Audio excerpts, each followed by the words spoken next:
ஒரே பாரதம் உன்னத பாரதம் என்ற திட்டத்தின் சார்பில் தாகூர் அரசு கலை அறிவியல் கல்லூரியில் டயுடா மண்ணிலிருந்து வந்திருந்த மாணவர்கள் மற்றும் ஆசிரியர்கள் தாகூர் அரசு கலை அறிவியல் கல்லூரி மாணவர்கள் மற்றும் ஆசிரியர்கள் இணைந்து சந்திக்கும் நிகழ்வு நடைபெற்றது. மார்ச் 9ஆம் தேதி கல்லூரியில் சாந்தி ஆரண்யம் என்று அழைக்கப்படும் திறந்தவெளி அரங்கில் மாணவர்களுக்கான பண்பாட்டு பகிர்வு நிகழ்ச்சி நடைபெற்றது. நிறுவன மேலாண்மை துறை தலைவரும் கல்லூரியின் தர நிர்ணய குழுவின் ஒருங்கிணைப்பாளருமான முனைவர் ஆர். வேலுராஜ் அனைவரையும் வரவேற்று திட்டத்தின் சிறப்பை எடுத்துரைத்து பேசினார். கல்லூரி முதல்வர் முனைவர் சசிகாந்த தாஸ் மாணவர் குழுவை பாராட்டி அவர்களுக்கு நினைவு பரிசுகள் வழங்கி சிறப்பித்தார். மாநிலங்களுக்குள் ஒற்றுமையை ஏற்படுத்த இப்பண்பாட்டு பகிர்வு நிகழ்வு ஒரு தொடக்கமாக எவ்வாறு இன்றியமையாமையை எடுத்து கூறினார். அதைத் தொடர்ந்து கலாச்சார நிகழ்வுகள் நடைபெற்றன.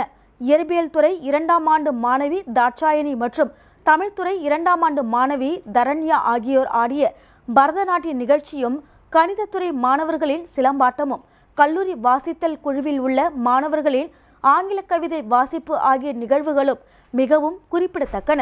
இந்நிகழ்வை தொடர்ந்து டாமன் அரசு கல்லூரி மாணவர்கள் கார்பா என்ற குஜராத்தியின் பாரம்பரிய நடனம் ஆடினர். அதை தவிர போர்த்துகீசிய நடனமும் ஆடி காட்டினர். உடல்நலம் குறித்த ஆங்கில நாடகம் ஒன்றையும் நடித்து காட்டினர். சிக்கு கோலம் பற்றி ஒரு பயிலரங்கம் நடைபெற்றது. தாகூர் கல்லூரி மாணவர்கள் டாமன் மாணவர்களுக்கு கோலம் வரையும் நுணுக்கங்கள் சிலவற்றை கற்றுக் கொடுத்தனர். அந்த மாணவர்களும் அவற்றை ஆர்வத்துடன் கற்றுக்கொண்டனர். கல்லூரியின் மாணவர் உணவகம் மூலம் மதிய உணவு வழங்கப்பட்டது. உடல் நலத்தை பேணும் உணவுகள் சிலவற்றை தயாரிக்கும் முறைகள் குறித்த சமையல்கலை நிகழ்ச்சியும் நடைபெற்றது.